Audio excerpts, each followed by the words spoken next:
Бул тасмада эки кыздын урушуусун жана бирөөсүнүн жерде кулап жатканын көрүүгө болот. Жанында коштогон кыздар да бар. Алардын ур деген үгүттөгөн сөздөрү даана болгон. Үстөмдүк кылып жаткан кыздар Ош шаарындагы Нышанов жана Разаков орто мектептеринин 9-10 класстын кыздары. Запкы жеп жаткан окуучу кыз Кермет орто мектебинде окуйт. Ал бул убакка чейин коркутуулар болгонун ачыктады. Ошо апаңа айтпа, өлтүрөм, каналга чыштап берем, өлтүрүп деген да.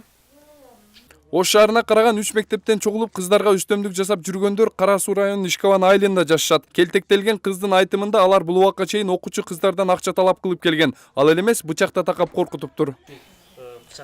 Апрелдин 5-теринде окшойт. Апрелде подъездге киргизген бир досумду бычак таккан ал жерине. Окуя бул убакка чейин бир канча жолу катталган. Бирок ачыкка чыкпай ата-энелердин ортосунда тымызын жабылган. Орunu жашырсаң өлүм ашкере дегендей. Жашырган иш көп өтпөй кайрадан кайталанды. Бирок жабыр тарткан кыздын ата-энеси баары мыйзам чегинде жооп беришин талап кылууда. Анан бул иш боюнча, факт боюнча сүйлөш керек, факт менен көрсөтүп бериш керек деген ойдомун. Буларга дагы чара барып болсо керек, туурабы, өкмөттөн.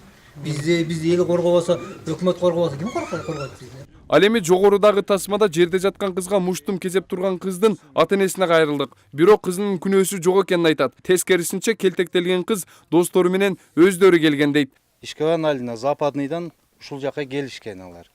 Келип, керектүү жерин кызым айтына караганда керектүү жерин үзүп салышкан багыл. Айтышып аткан жерлерин. Анан кийин багы кыз жыгылып калганда, чачтап калганда ошо эскерткенмин экинчи жолу антип сүйлөбөй жүр, антип комментарий жазбай жүр деп ошол эле болгон дейт. Ал эми ошол окуяда коркутууга алган 3 кыздын бири Сейилбү, Разаков орто мектебинде билим алат. Бүгүн аталган окуучунун ата-энеси маалымат жыйын өткөздү. Кызынын интернетке жарыяланган тасмага тиешеси жок болгонун айтууда. Бирок ур токмокко алынган кыз анын бар экенин тастыктоодо. Хотя на самом деле силер ошо видеолорду көрдүңөр, биздин кызыбыз жок ал жерде. Ал конфликтте негизи ошо мектептен 3-4 окуучусу келип бир кызды токмоктогон, негизги ошо максат менен келишкен да.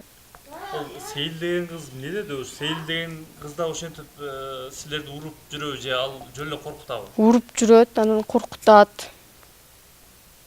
Угрожать этет. Бул окуучу кыздардын урушу бүгүнкү күндө иликтөөгө алынганын ички иштер кызматкерлери айтышат. Бул убакка чейин тартип сакчылары тарабынан аларга эскертүүлөр берилген. Ушул аралыкта дагы ошол эле кыздар башка кыздар менен урушкандыгы мына кечээ күнү интернет мейкиндигинен чыгып атат. Бул боюнча шаардын аймагында болгондуктан шаардык ички иштер бөлүмү азыр терештөө жүргүзүп атат. Себеби бул урушка катышкандардын көпчүлүгү ошо Кара Суу районунун аймагында жашашат да. Ошондуктан бул жерде өтө көп бир кылдат иликтөөгө туура келет. Азыркы кезде ошо биздеги материал аягына чыга элек.